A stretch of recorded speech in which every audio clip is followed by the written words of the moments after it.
Senador, el día de hoy llega el presupuesto. ¿Qué es lo que espera?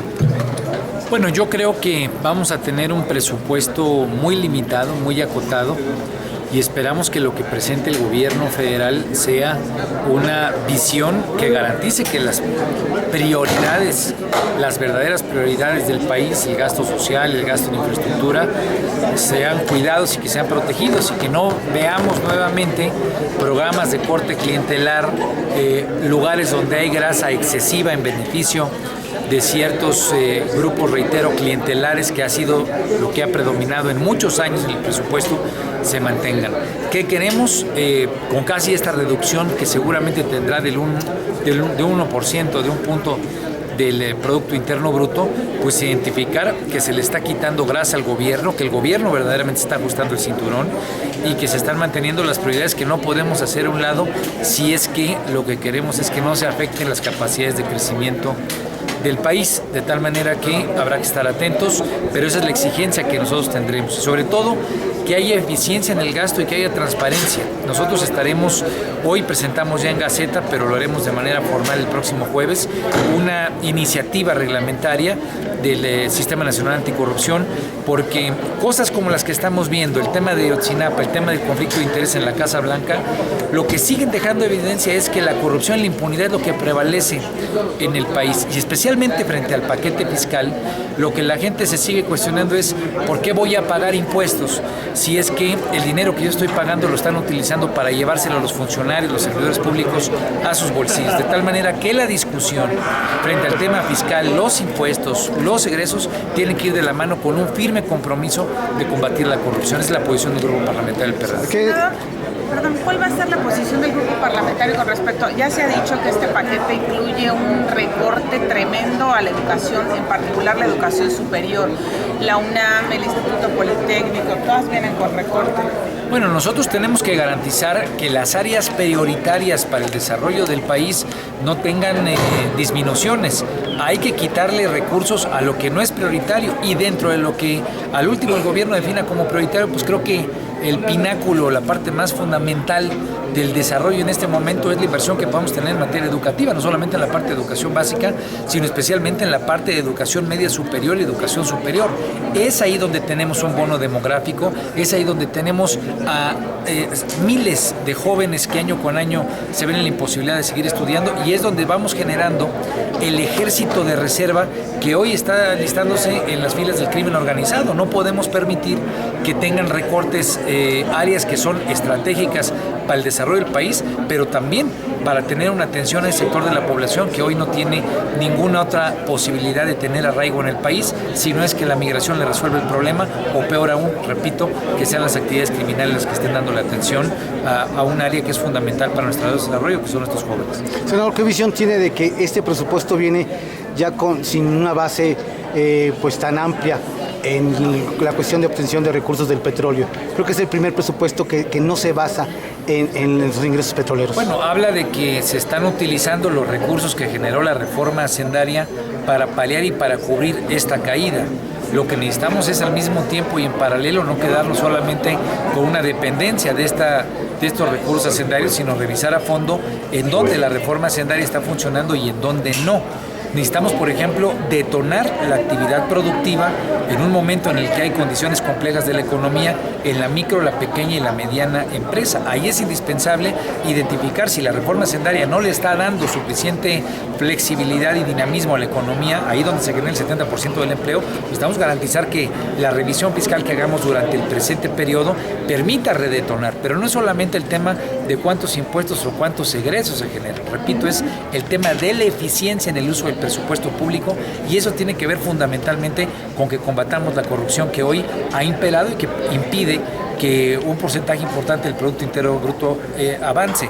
El 10%, según el Consejo Coordinador Empresarial, del presupuesto, digamos, del Producto Interno Bruto, se pierde en el tema de corrupción. Entonces, hay una fuente importantísima de recursos que hay que eficientar y me parece que por eso el compromiso del Gobierno de la República tiene que poner énfasis en el tema anticorrupción. Nosotros, como Senado de la República, como Grupo Parlamentario del PRD, no vemos viable ningún tipo de debate sobre ley de ingresos que no lleve aparejado un compromiso puntual en el tema de combate a la corrupción. ¿Y el presupuesto base cero, senador?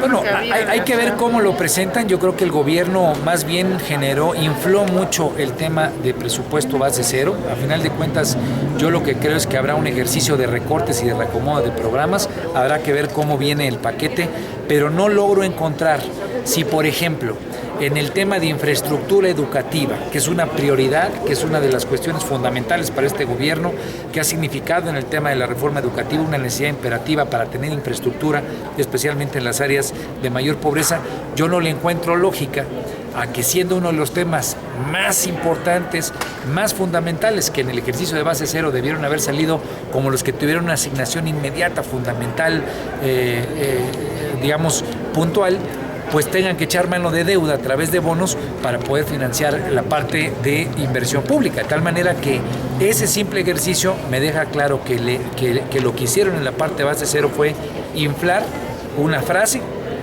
y dejar las prioridades, pues en este caso para deuda pública, en el caso específico de infraestructura educativa, que debió haberse financiado con los recursos que estuvieran recortando de otras áreas. A reserva de revisarlo evidentemente, pero sería un gatopardismo de presupuesto base cero. Yo creo que el tema de base cero lo hicieron como para jugarle el dedo en la boca al imaginario colectivo. Repito, el problema del presupuesto es que tiene una construcción histórica que nadie ha estado dispuesto a entrar.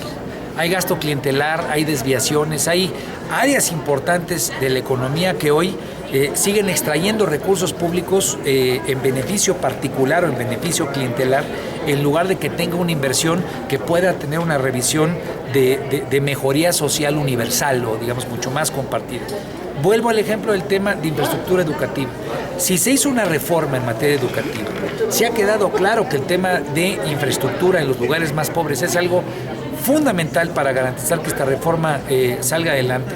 Y si es una de las prioridades básicas de cualquier visión de crecimiento que pueda tener un país, en este caso México, ¿cómo es posible que el dinero de infraestructura educativa lo estén planteando a partir de deuda o de bonos, en lugar de que sea el resultado de un ejercicio de recortes, de reubicaciones y de priorizaciones que permita ponerle dinero bueno a lo que es bueno para el país y no mantener que el dinero se mantenga inercialmente en otros beneficios? Entonces, creo que el tema de presupuesto base cero fue una frase que inflaron para jugar el dedo en la boca y que no necesariamente está permitiendo aterrizar prioridades en el país. Veamos cómo viene, identifiquemos en dónde todavía hay grasa, especialmente esta grasa clientelar, y tomemos de la palabra. El presupuesto base cero es una posibilidad de hacer un verdadero nuevo pacto fiscal. Yo creo que es ahí a donde hay que ir, pero eso sí, de la mano del combate a la corrupción, porque cada peso y cada centavo que se le asigna en el 2016 a este gobierno, que ha dado muestra en 12 meses de corrupción e impunidad,